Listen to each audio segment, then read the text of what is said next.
Hello, and welcome to Call of the Runes. My name is Walter McGrory, and in this video I'm going to talk about sources for Norse mythology and the runes specifically.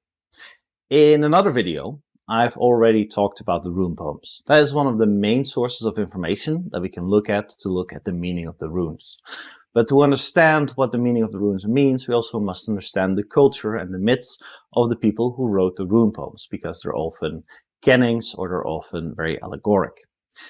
So when we're looking at the culture, we're looking at three types of possible sources. The first type of sources that I will be using for these videos are the myths and the sagas, like the Prosse and the Poetic Edda. The second type of sources that I will be using is first-hand accounts from historians who met with the Scandinavian people. And the third type of source I'll be using are archaeological artifacts like amulets and runestones. In this video, I'll be going over all three of these. Where do they come from? What does it mean exactly for these videos? So let's begin.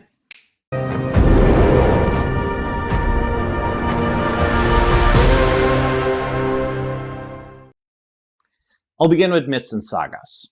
And that's what we all heard the most about probably. And there's two main sources for myths and sagas when it comes to the Norse mythology. These are the Poetic and the Prose Edda, sometimes called the Elder and the Younger Edda. The Prose Edda, or the Younger Edda, was compiled by an Icelandic historian and law speaker called Snorri Sturluson. And this was done around the year 1220. Snorri was a Christian man, and in the Prose Edda, he adds his own Christian interpretations for some of the stories. He collects the stories, he tries to transcribe them as a historian, and he tries to describe them as a cultural researcher, but not as a believer in the text himself, and therefore he makes footnotes where he tries to reconcile what happens in these stories with the Christian stories. So he sometimes makes the gods more human, or he ties them to specific historic events. Besides the Prose Edda, there exists the Poetic Edda, which consists only of poems, and it's thought that this collection of poems is older than the Prose Edda. That is why it's called the Elder Edda, and that Snorri got part of his information from the Poetic Edda. The oldest known version is written down in the Codex Regius, an Icelandic manuscript from around the 13th century. So that is the oldest written down version of both of these texts that we have. We have snippets in other places, but that is the most complete and oldest version. Secondly, we can rely on first-hand accounts. That is stories written down by people who have experienced the Germanic tribes or the Nordic people while they were still pagan, or at least heard back from people who came into contact with these tribes.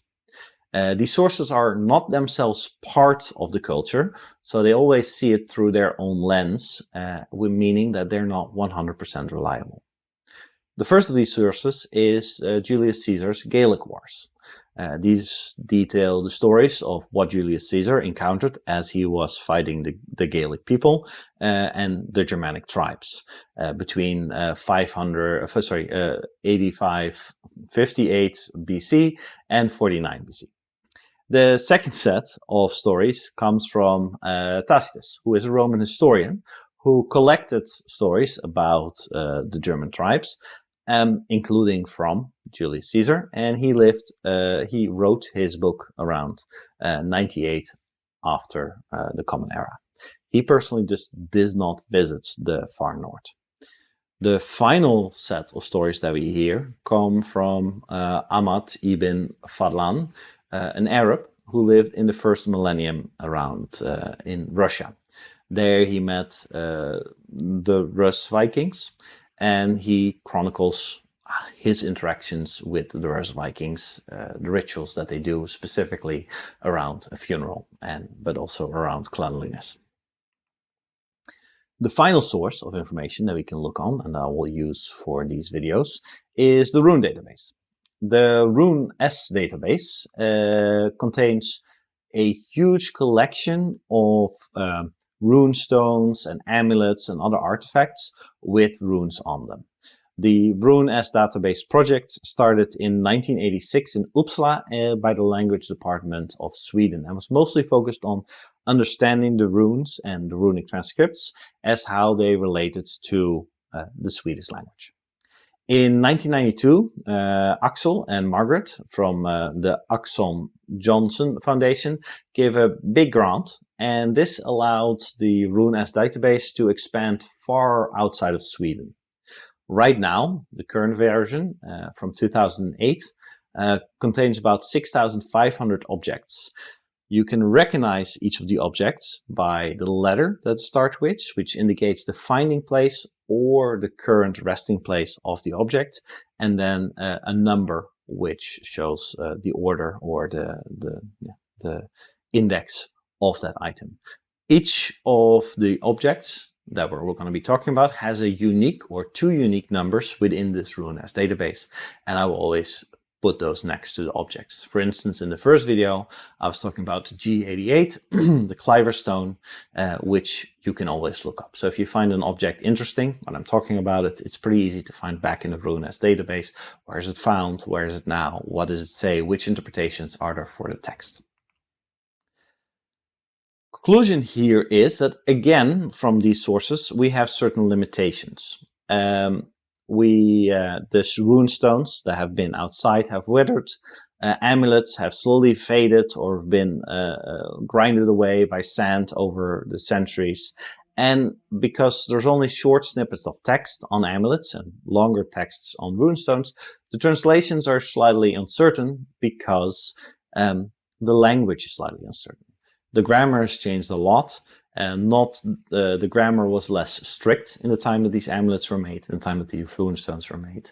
And we're having missing letters, and we're having words that we don't know anymore, so we have to guess from the limited amount of information that we have, meaning that the translation of the rune stones, again, is contested.